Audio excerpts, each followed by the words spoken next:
এই পশ্চিমবঙ্গ যে ভারত ভুক্তি হয়েছে, ভারত মাতার চরণে আমরা যারা বাঙালিরা আশ্রয় পেয়েছি, এটা সম্ভব হয়েছে এই মহামানবের জন্য। আপনাদের সকলেরই জানা আছে এই ইতিহাসকে, এই কঠিন বাস্তব সত্যকে।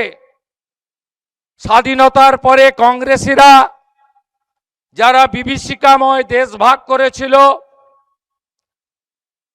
এবং তার পরবর্তী সময়ে 34 বছরের কমিউনিস্ট রাজত্ব আর 15 বছরের বিগত তৃণমূল সরকার, তারা আসল সত্য এবং ইতিহাসকে ভুলিয়ে দেওয়ার কাজ করেছিল।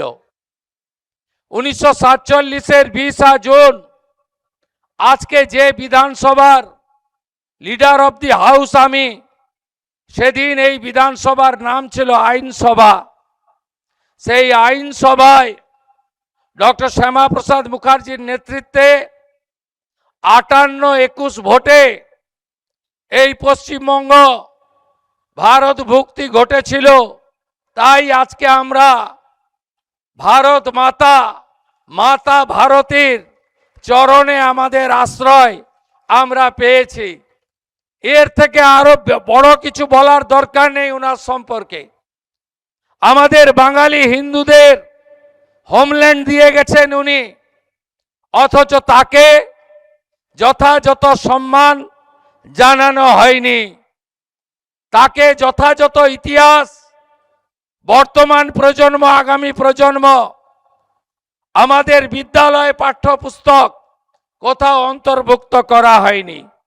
বরঞ্চ উল্টো দিকে পশ্চিমবঙ্গ দিবস যখন প্রধানমন্ত্রী নরেন্দ্র মোদীজির নেতৃত্বে মহামহিম রাষ্ট্রপতি শ্রীমতী দ্রৌপদী মুর্মুর নেতৃত্বে বিভিন্ন রাজ্যের রাজ্যপালরা 20 জুন স্টেটহুড ডে পালন করত, তাতে ঈর্ষান্বিত হয়ে বিগত সরকার পয়লা বৈশাখকে পশ্চিমবঙ্গ দিবস হিসেবে জোর করে চাপিয়ে দিয়েছিল। আমি 9 মে জনগণের আশীর্বাদে মোদিজির নেতৃত্বে যে সরকার তৈরি হয়েছে, সেই সরকারের দায়িত্ব নেওয়ার পরে একটা ফোন আসে আমার কাছে। मैं मेरा दिल से आभार प्रकट करना चाहता हूं। मैं मुख्यमंत्री बनने के बाद पहले जो फोन आया, माननीय अमित शाह जी ने फोन किया, बोला शुभेंदु इस बार 6 जुलाई डॉक्टर मुखर्जी का 125वां आविर्भाव दिवस तुम अच्छा करके मनाओ, बड़ा करके मनाओ, ये होना चाहिए। उनका आदेश निर्देश पालन करते हुए पश्चिम बंगाल सरकार ने आज पूरा राज्य में सरकारी छुट्टी का दिन डिक्लेयर किया।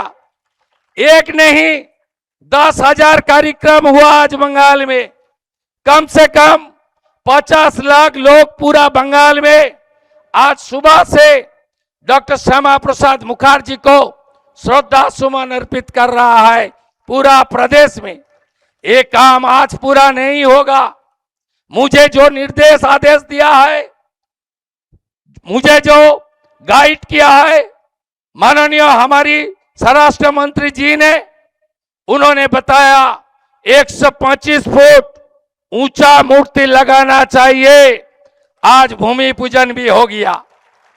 उन्होंने बताया उनका जो पैतृक भिटा है जिराड में, वो जमीन सरकार को खरीद करना चाहिए। वह एक अच्छा म्यूजियम, अच्छा सड़क बनना चाहिए। मैं उनको बोलना चाहता हूं, आपका आदेश स्वीकार करते हुए पश्चिम बंगाल सरकार जिराड में जमीन परचेज भी कर लिया। वहां भी आज कार्यक्रम हो रहा है।